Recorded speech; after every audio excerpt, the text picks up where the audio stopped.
Hey guys, welcome to the Ripple Effect Podcast. I'm excited about this interview because I am going to introduce you to Bill Custard. Bill has a podcast called Helping Sales Radio, and he's got podcast episodes where he interviews a lot of sales professionals, different ideas, different strategies, and I've been geeking out on it for a while. Super excited he agreed to come on to the Ripple Effect Podcast, and let's dive right into it.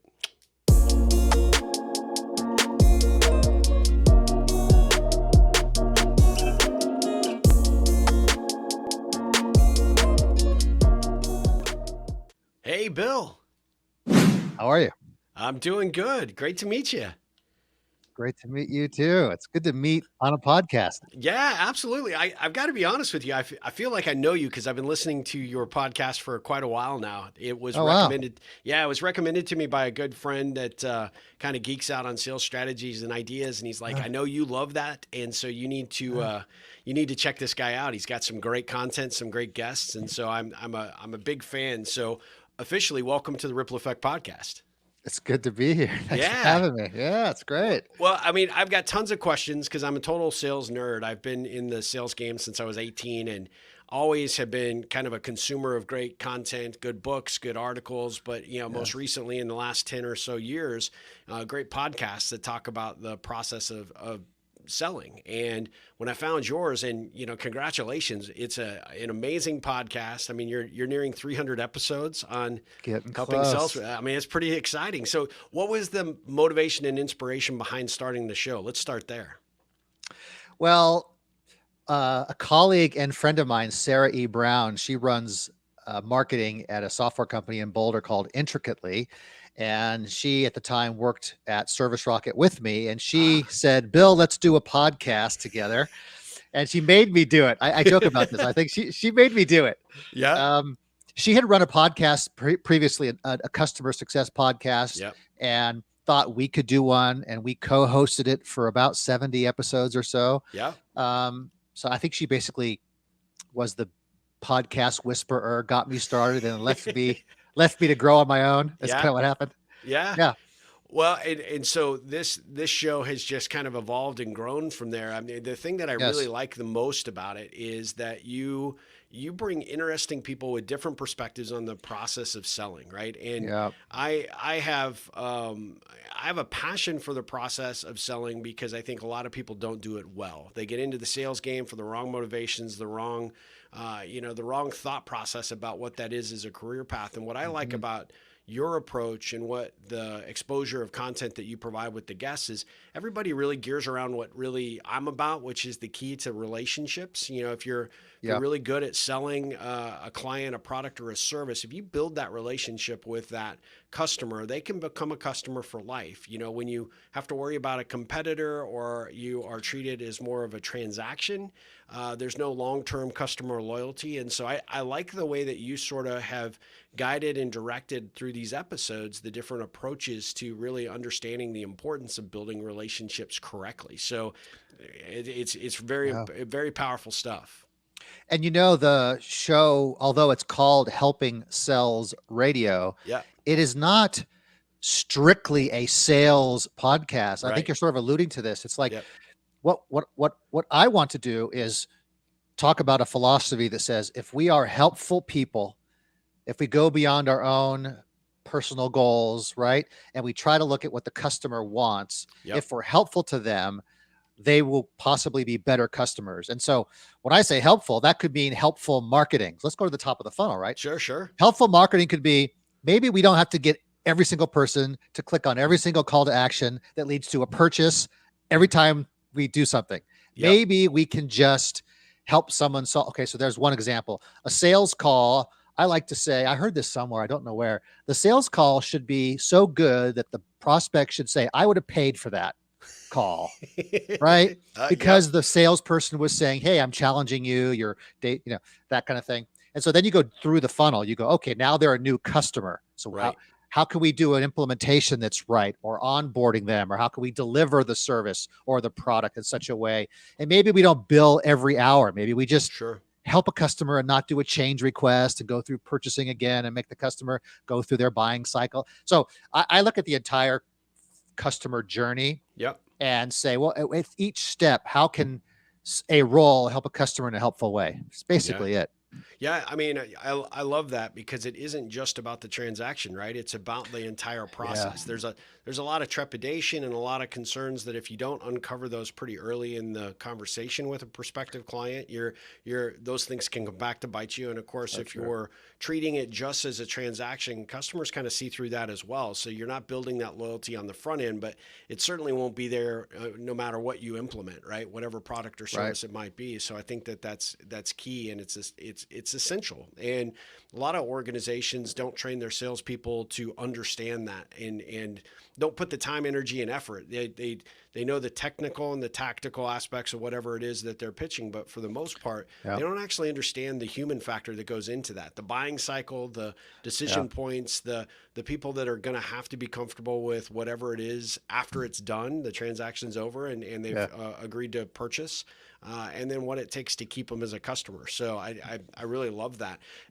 Walk me through just, I'm a big into origin stories, right? So, you shared a little bit about how helping Sales Radio got started, but, before that, you've been involved with Service Rocket. So tell us about that company and how that came about, because I'm pretty fascinated about that whole approach. I'll go back before that. So at the beginning of my career, right after school, I quote started my own company, and this was in the mid 90s, and I was selling dial-up internet access. And it's amazing to think that I was able to even do one of that. But I bought this US robotics bank of 56K modems, and people dialed in and paid me $19, and I was making almost no money. I had a Unix server. It was to think that I knew how to figure that out. So I was also reselling computers to sort of pay the rent, right? And my dad was, at the time, was mid-20s, right? My dad, one day, he figured I wasn't making much money. He handed me this ad for a job at E-Trade, mid-90s, right? Online trading. And he says, Bill, you like the stock market. You're in technology. This is perfect for you. And I said, Dad, I am the CEO of my own company. So what are you talking about, Dad? Exactly. Even though I wasn't making any real money, right? It was pretty sad, actually. Yeah. And Bill Gates never called me to buy my company for some reason. I don't know why that happened. Yeah. But that was 96. So I don't know, maybe 6 months later, my dad sort of gave me one more chance, and he gave me, the ad was in the class. Here's the job ad. And I went for it, and I showed up. And so, long story short, skipping ahead, I was at E-Trade for 10 years. Wow. And what happened was my helpful approach started kind of here. It's like I was on the phones, I was a stockbroker, and someone came upstairs and said, we have a new hire class downstairs. Who wants to go down there and teach them? Yep. Because we weren't organized back then in the mid 90s, right? Sure. So I raised my hand, and I basically never left the topic of doing the teaching of the new job for the new people. So I was basically for 10 years down in the new hire hole doing that with a team and all that. So when I got to Service Rocket, what happened was, instead of being an employee trainer, my career at Service Rocket changed into a customer education angle, right? Yep. So software companies sell their software to a big enterprise, and then the enterprise says, can you teach us how to use this software? We help us roll it out, help us with the adoption. And so software companies in the last 15 years, especially, have started to build these large scale education functions, just like a sales function, just like a marketing function or any other, because a customer is going to spend millions of dollars on software, or tens of thousands, and then they don't want to waste that investment, right? So I have been mostly at E-Trade, at Service Rocket, helping customers build out that customer education function. How do you help a customer use the software, learn, use, adopt, et cetera? And Service Rocket does other things around the adoption of software, but to slow down my story, that's where the helpful approach comes from. I have this education mindset, I guess. Yeah. No, that's fascinating. We have somewhat similar paths in terms of how we approached it. I'm a big believer that, the difference between a salesperson and a sales professional, right?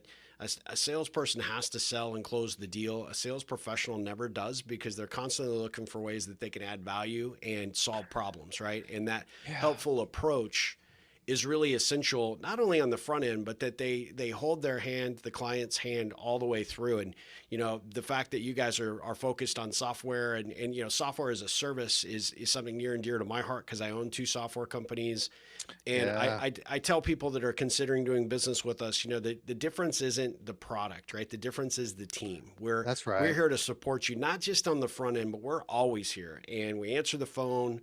You've got a question. There are no dumb questions. You have an idea.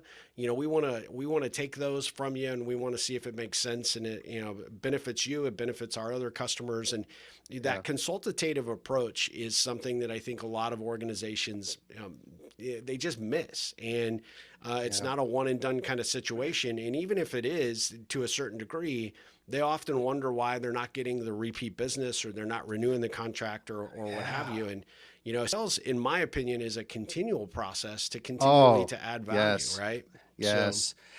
Okay. I'm glad you said that, because in my world and your world too, SaaS, yep, software as a yep, service, right? So obviously that's a business model innovation. sure, How do you deliver software to people, right?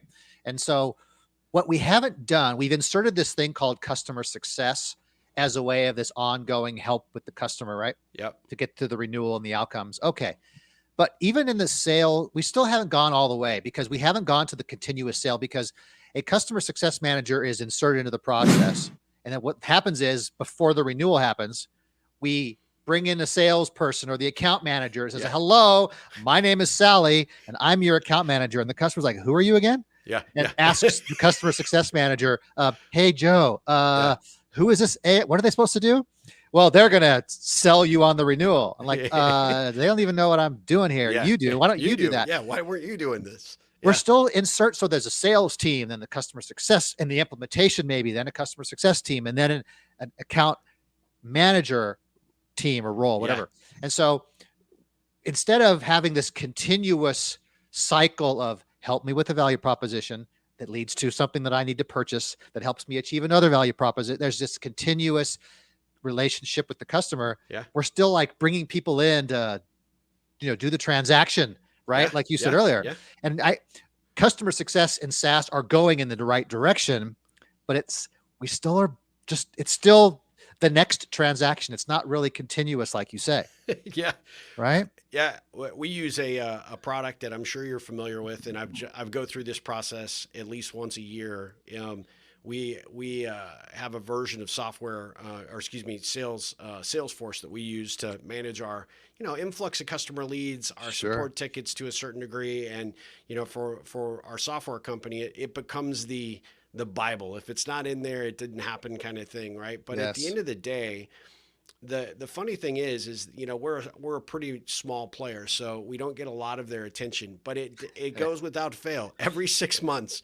Hey, I'm the new account manager, and then when Right. it comes, like you said, come to renewal time, I've got somebody else that's not even in the country that's like corresponding with me at 3 in the morning, trying to correspond with me at 3 in the morning, leaving Yeah. voicemails.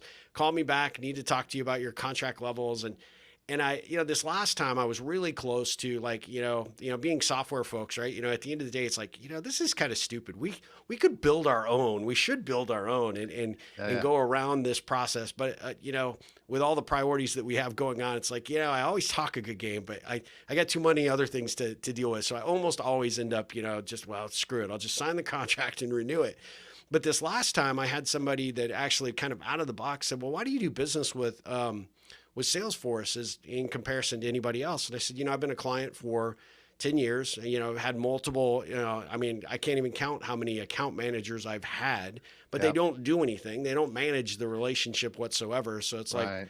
am I just like the one account that sits there for the interns that are getting experience?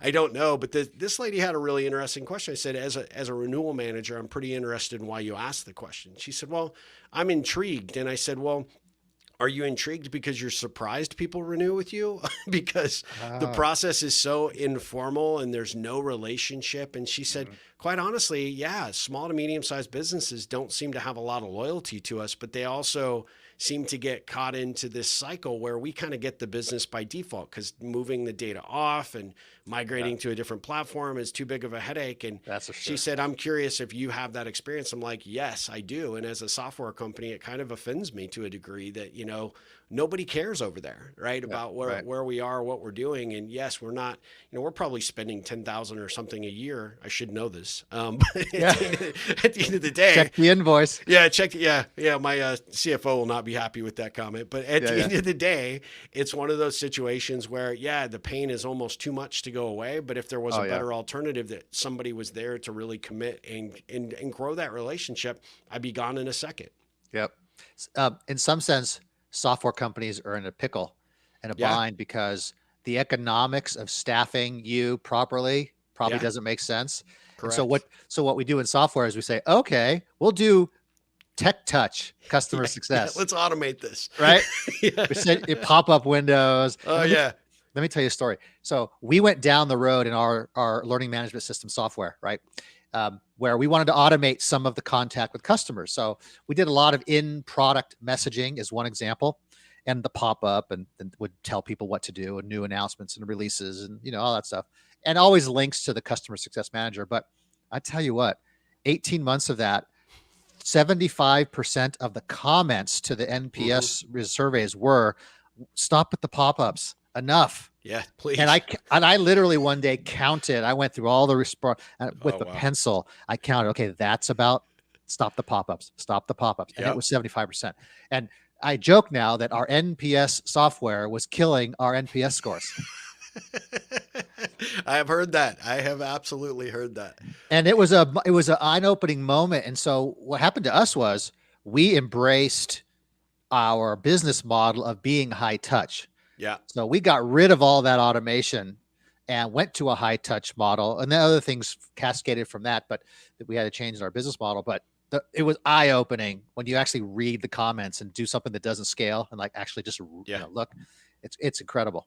Well, and so when you're talking about doing that, that's through Service Rocket, correct? Yes. Just to make sure. So the thing I'm curious about though is it seems like, we're scrapping that approach. We're going to try a more people-centered, focused approach to this.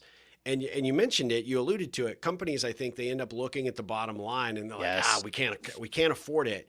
And, the metrics don't play out and we're being given these perspectives that, we can sort of educate or not educate, but we can automate our way out of this problem. And the reality is you can't. There's nothing that replaces a person that will call you on the other end of the line and will talk to you and have that conversation and say, here's what's going on, here's what's happening, or, solving a problem, or just asking, hey, what can we be doing better? One of the things I've always done with every company I've ever had is making sure anybody that's out representing our brand asks that question, what can we be doing to make a better experience for you? Because, and I think customers don't hear that nearly enough, right? And some may just kind of view that as kind of, well, that's, it's just, what you say and what you do, but nobody really listens or cares. But when you do and you demonstrate that as an organization, people, sit up and take notice. Yep.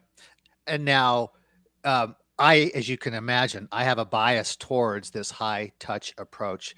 And, I'm like, well, pick up the call. What do the customers say? Yeah. And everyone in the meeting saying, we haven't talked to a customer. Like the hot jar report said their eyeballs go over here, right? Like, did anyone talk to the customer? On the other hand, like one solution to your problem, to your question of what can we do better? Like if we cared enough as a software company to ask, one solution needs to be, you need to make all the way to the other extreme is you need to make the product and redesign it so that it's so easy to use, people don't need help. Yeah. So that's the other end of this software design ethos. Yeah. Like the drop boxes and you don't want someone from Dropbox to call you, right? So there's on the one hand, you want Salesforce to care about you. Yep. On the other hand, there's all kinds of business software like don't bother me. I don't care. I don't know who you are. I don't need you. I know how to upload a file. And at one end of the extreme, if you can't make your product so easy your customer doesn't need you, then you better have a solution and an economic model where you can make a proper margin and have people who can call someone like you and say, hey, Steve, Yeah. I can help you with the whatever, right? Yeah. Yeah. No, That's tricky business. excellent point. It is tricky business, but it's an important business because I think that, customers vote with their dollars, and they can make they can jump ship. I mean, I could jump ship from Salesforce if I really wanted to or was motivated to, and now I'm thinking maybe I should. I mean, after we talked here, but you're bringing up a good point, right? Because they also know they kind of have you. They know 82% of customers just aren't going to bother. The migrations are awful. There's a pain. Can you imagine moving your data from Salesforce to the next thing you buy? Yeah. I mean, it's tough. It will be tough. Yeah. And it kind of, as a business leader, it makes you kind of upset about that, because now it's like, oh my gosh, I am so beholden to this process. Yeah. So then there's this little, bit of resentment every time that I get that renewal, or I get that call from the person that I know doesn't really care. And, it's that part also works against it to a certain degree. Cause I mean, at the end of the day, it kind of works both ways too. As a company, Salesforce ought to look at it and say, well, what's this guy doing? Yeah. How engaged is he in our platform? And if they look at it and I'm using 10% of the potential capacity of what I'm paying for, right? If somebody had the grand vision and just looked at it and said, okay, yeah, maybe he's a small business or a medium-sized business or whatever, but I bet if this organization is doing it this way, there's probably a dozen other organizations that are doing it that way. And that, instead of an account manager who's just basically a figurehead, no decision authority, don't do anything for you. But if you have a customer success advocate that says, all right, hey, I know that you guys are using this and you're probably super busy, and there are elements to our software that I think could add value and benefit. Would it be worth a 15-minute conversation to explore that? Well, then I might be willing to do it, right? Because now my investment comes back kind of full circle and it says, hey, yeah, if we're going to do it, I might as well be benefiting from it. And you're right. I kind of like keep beating my head against the wall, but I'm also continuing to pay for an expensive software that I'm not getting the most value out of. So value out of is the right thing to think about that we don't do well. And I'll tell you a cool story. I interviewed someone from a software company called Tipalti, and they are a purchasing or a payment automation kind of software for paying your purchase orders and your invoices. Okay. So, and receivables, right? So it's the payment back and forth. Okay. So and you'll appreciate this. A professional salesperson will sell that software to a CFO, and they will say to the CFO, hey, your company is 30 million bucks a year. And we know from looking at Hoover's that days sales outstanding on average is 10. What's your day sales? Oh, it's 32. Okay. Yeah. We know from the data that our customers reduce sales days outstanding by 14 days. A company your size, that's probably worth $3 million to you, right? And how about you pay me $100,000 a year and I'll get you that $3 million? Okay. Yeah. And the CFO goes, oh yeah, I'll pay $2,900,000. I mean, sounds like a good return on investment. Exactly. Right. So, and that's a professional sales pitch. That's right. We're not talking about features, right? We're solving a CFO problem. Yeah. Okay. Now implementation comes. So now what do we do? In the real world, we say, oh, are they using the software? Are there people logging in? Did they did they connect it to their ERP? And no one stops to think, okay, how many days outstanding was reduced this week? Did it go from 34 days to 33.4? Did it go right? We don't complete the loop with the value sale by going to the value delivery, because we get caught up in the product use. Yeah. Right. Well, they're not using it. Well, who cares if they're using it? Their days sales outstanding dropped by half. Who cares if they only log in once a week? That's right. And then, or the opposite, or it's like they log it in every day. It should be great, right? The account is healthy. Well, guess what? Their days sales outstanding is actually going up. So why are they buying our software anymore? So that's the conundrum. That's part of what the software companies need to get to for you customers to say, what's the value? You bought Salesforce to increase your sales, right? Or maybe reduce the friction of managing your pipeline, right? Yeah. So is that improving? You know?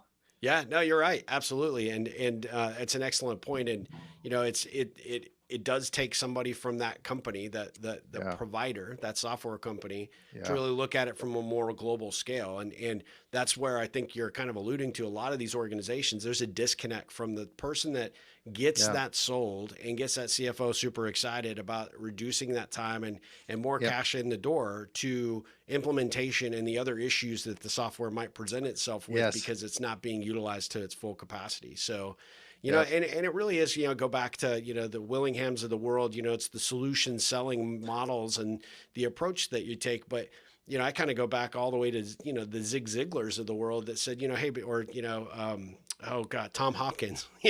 I'm dating myself, but, their stuff was all geared around having that conversation and learning from that conversation what you generally would not pick up in the course of just a business transaction, and leveraging that information to carve out a solution that not only starts the relationship you have with the customer, but ultimately at the end of the day governs the basis by which that relationship is judged, both on your end as well as the customer's end.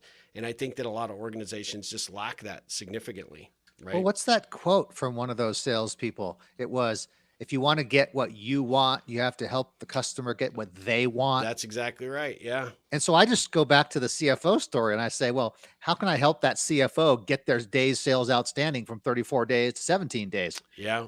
I mean, that's nothing else matters. And so that's right. I have this character flaw, Steve, where I sort of like want to focus on the days sales outstanding number. Like if I was the customer success manager or the VP of that, I would be saying to everyone on the team, reduce DSO. Nothing else matters. Yeah, but shouldn't we track whether they are integrating with their ERP? I don't care. DSO, get that down. And so of course we have to do these other things, but I focus on clarity and focus rather than all the 117 things we can do to help, which we can. And it's smart. I'm like, no, I don't care. I don't care if they log in, if their DSO is going down, it doesn't matter. Everything else is going to. So that goes back to my ethos of this is help the customer get what they want. That's right. Yeah. And they'll probably be better. Yeah.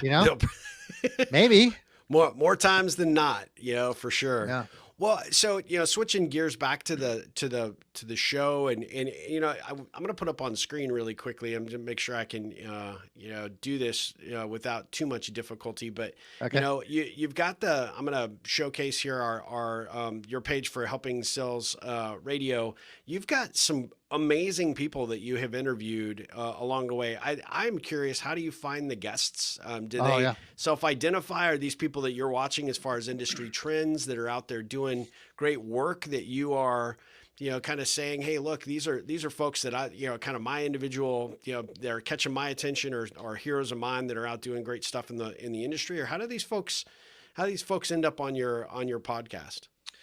There are 3 ways it happens. And then the show started by us and me reaching out to people who I want to talk to, who are in the space that I'm in. So if they don't know who I am by LinkedIn image, right, at least they know I'm in the same space as them.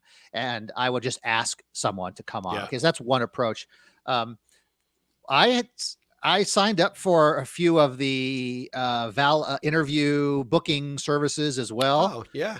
Right. And they don't, they charge the guest, not the podcaster. Yeah. Right. And so the problem with those is they're not as narrow as you want to be necessarily. So that approaches, PR agencies started to reach out to me with book proposals and like people who have written books that are like on the bestseller lists, and not even the sub Amazon category bestsellers. I'm talking about the actual lists, which are pretty good. But frankly, most of it is me seeing stuff on LinkedIn, seeing a comment or a blog post, and I'll say, I liked your blog post. You want to talk about it on my show? And people say yes. Yeah, that's a lot of it. That's a lot of it. And I Steve, to be honest, I'm still blown away that people say yes. Because I think that there's still this panache of having a podcast that people want to go on. It's not everyday thing, part of it. But I'm also think that my pitch is I want to talk to you about the thing you did Yeah. And Yeah. your book, your blog post, the webinar you did, whatever it is, right? That comment you made on someone's LinkedIn comment, right? Sometimes I'll do that. Hey, you Yeah. made this comment. Let's talk about that. And they Yeah. say yes, right? Well, and you're really approachable. The thing I really liked about the show myself is that, I enjoy you and your take as much as I do the guests, because you're very well spoken. You've got great ideas, great thoughts, but you make each episode extremely interesting. And I feel kind of bad that it took me as long to reach out to you, because you're definitely somebody I was always intrigued by, and it's like, this is a cool dude. I want to know him. We should be friends, right? At the end of the day. Really? But yeah, just kind of the approach that you've taken. But I'm gonna pop this back up here one more time, because I actually want to make sure that everybody sees you've got a great website, great content on the website itself as well. And so, just to be, more or less curious, is this something that you're doing in support of your day-to-day job? Is this something that you do in addition to, or tell us a little bit about, BillKushard.com, and how that came about.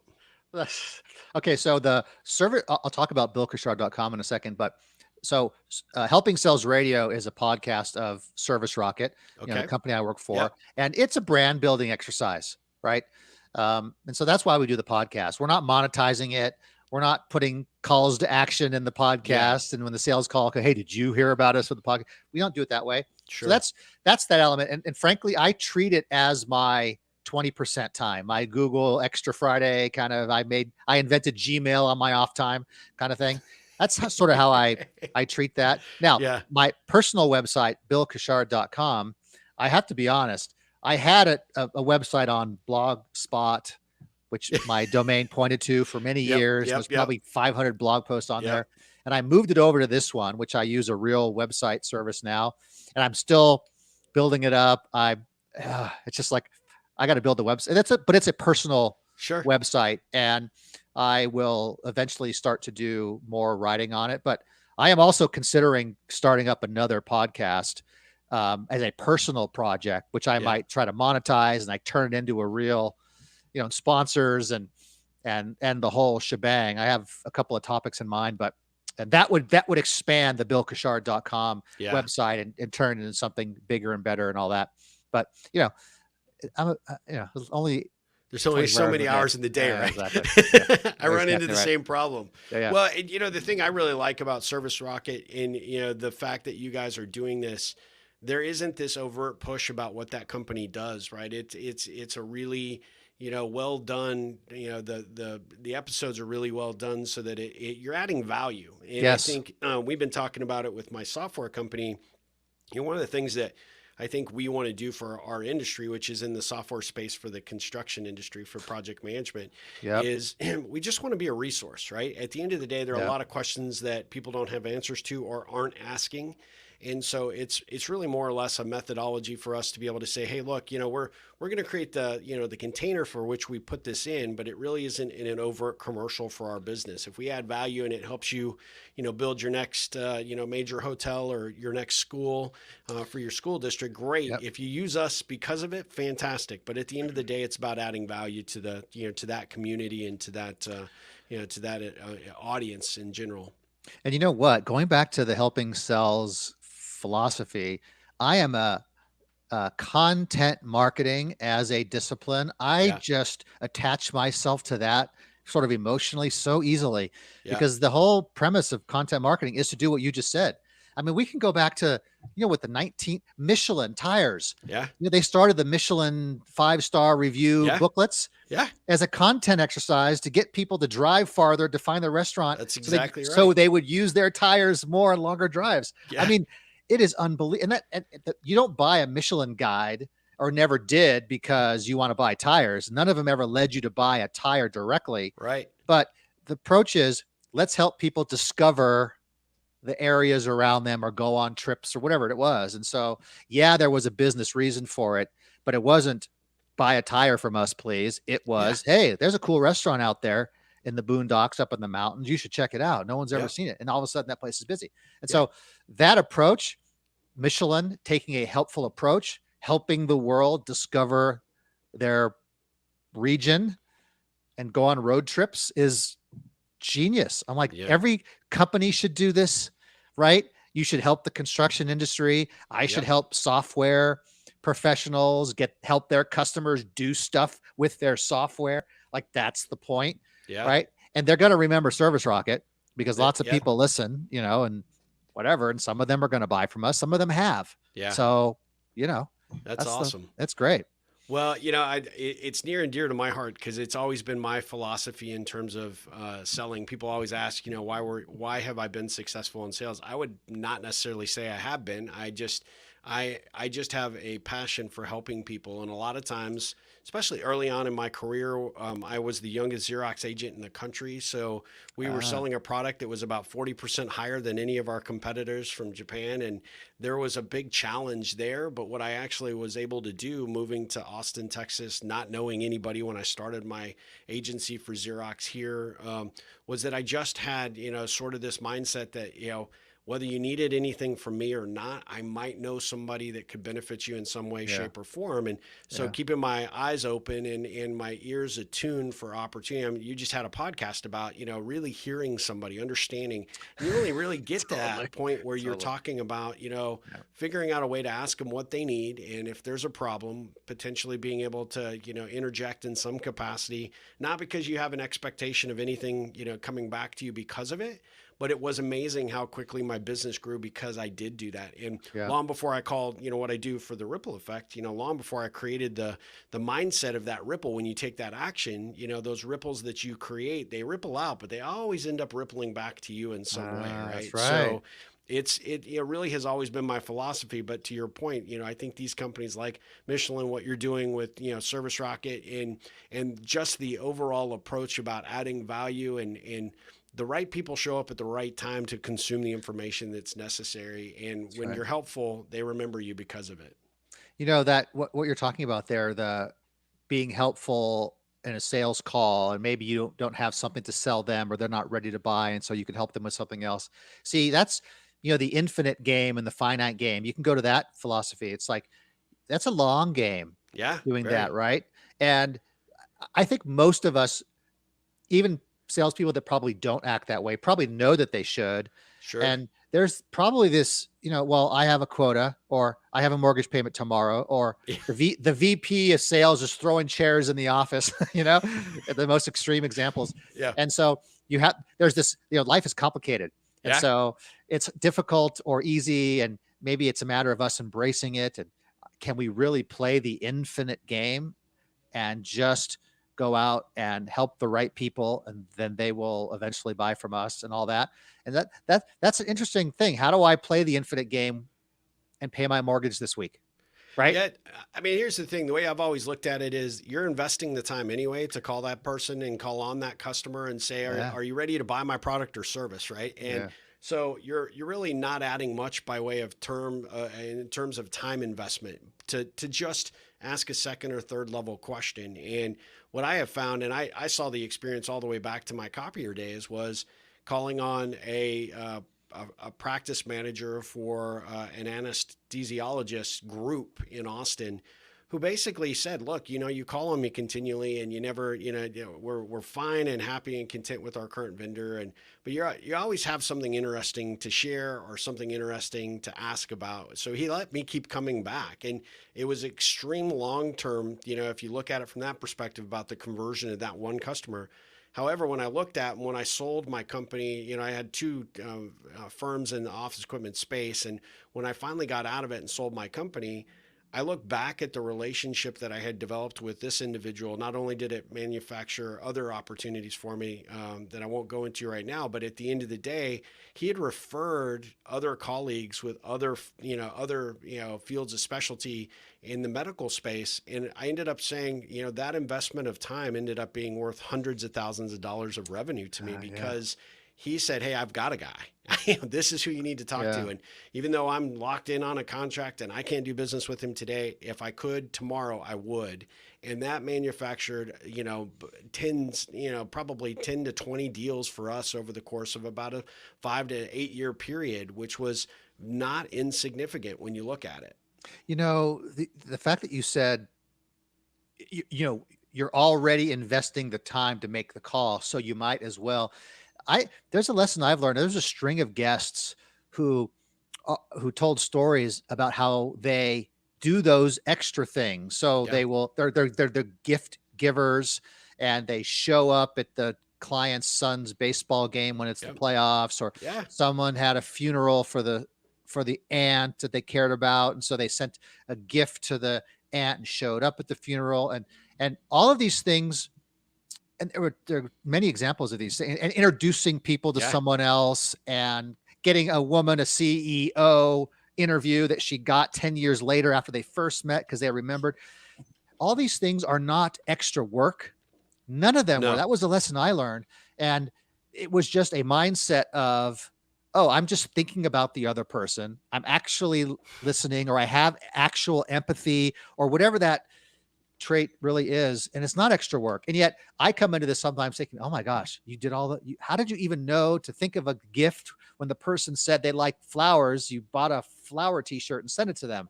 Yeah. And but it's not a time consuming thing, even though that's sometimes my mindset. Oh, the time I have to spend to do that. You said it. I'm already calling on the person. All I have to do is have my spidey senses open and a mindset. It's just incredible. Well, and I look at it, you're creating a ripple for them, but you're also creating a ripple for yourself by doing it, right? So when you do those things that are unexpected, efforts, unexpected gifts at unexpected times, you leave an indelible mark on people, right? And that will come back to you. I always tell sales folks that I train that, it really does come down to how committed you are to the relationship. And if I have someone that says, hey, look, I'm not willing to, invest it, but for those same excuses, I've got mortgage payments, car payments, I got to get these transactions done so I can get my commission checks. Right. Imagine how many commission checks you'd have if you actually invested your efforts correctly, as opposed to treating those customers that are feeling that you're treating them as a transaction, not a, potential connection and or relationship. And it's hard for someone that is got a quota that's, like you said, that VP of sales is throwing chairs to get it done.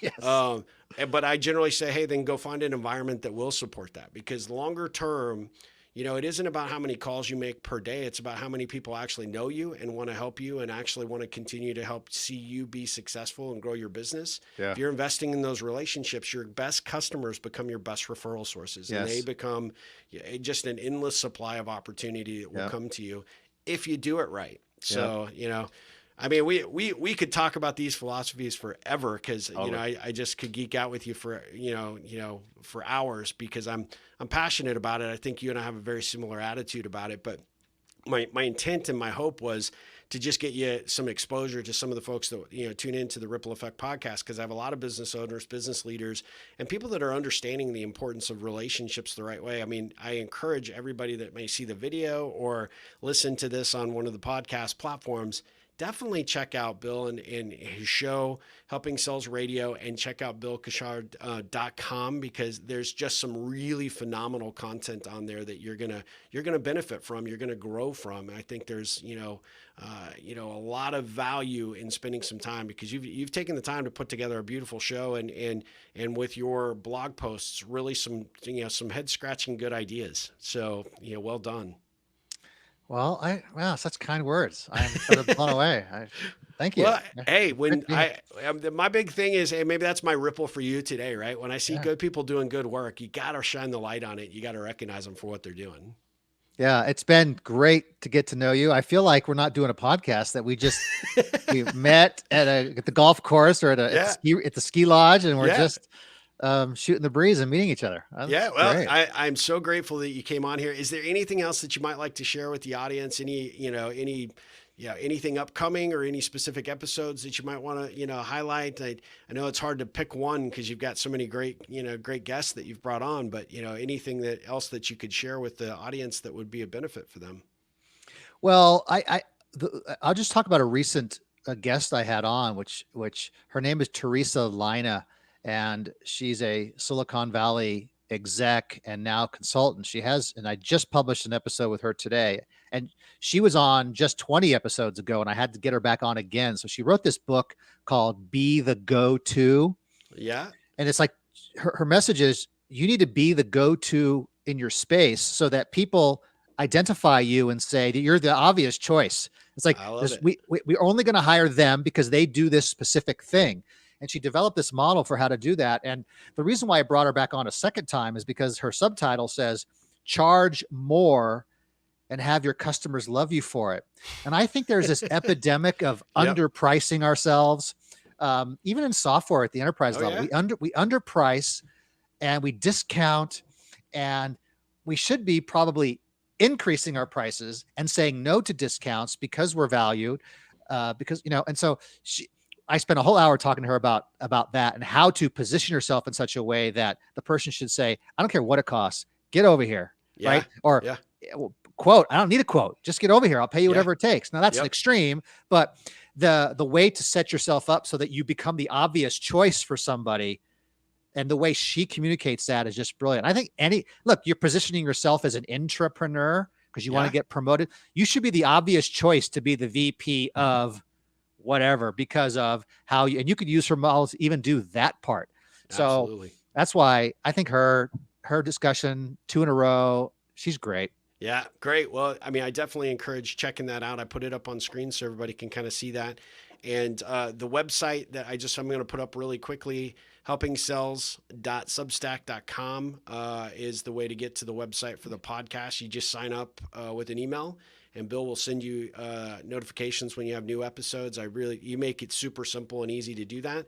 And then before everybody goes, be sure to check out billcustard.com. You're gonna find some amazing content on there, some great blog posts, and get to know Bill a little more than we've even done here. And Bill, we definitely have to do this again. I thoroughly enjoyed this. I appreciate you coming on the Ripple Effect podcast. Well, how about this? Let's get you on Helping Sales Radio, and then we'll do the reverse. I'd be nervous, but yeah, okay, I'm in. Yes. I'm in. Yeah. We'll do that. That would be great. I really appreciate it. I appreciate you spending the time with us and sharing some thoughts and ideas. I'm really grateful to know you. Keep up the great work, and we will definitely do this again.